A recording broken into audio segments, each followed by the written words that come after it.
Lesson 27. Express opinions simply.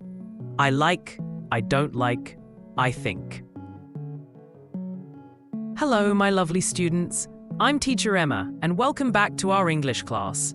Today, we are going to learn how to share our feelings and ideas in English. We will learn 3 very easy and useful sentences.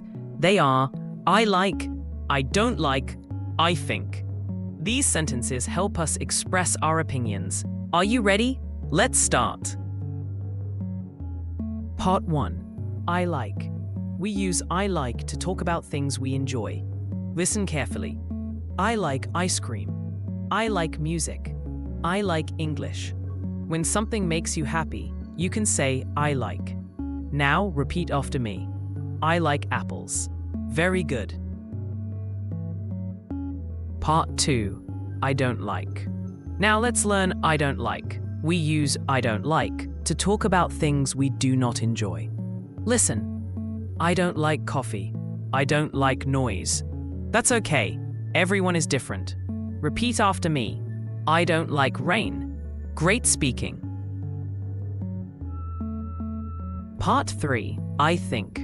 Now let's learn I think. We use I think to share our ideas or thoughts. Listen carefully. I think English is fun. I think this story is nice. I think means this is my idea. Repeat after me. I think this class is fun. Wonderful. Now, let's listen to a short story. I like English. I don't like being quiet in class. I think speaking English is fun. Did you hear all 3 sentences? Let's say them together. Now it's your turn. Try these sentences.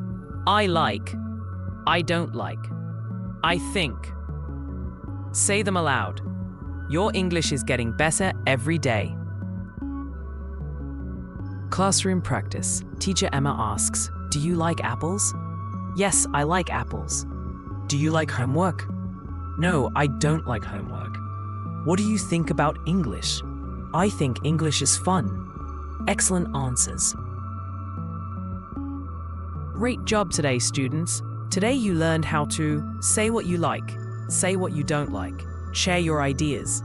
Remember, your opinion is important. Your English voice matters. Keep speaking, keep smiling, and keep learning. This is Teacher Emma saying goodbye. See you in the next lesson.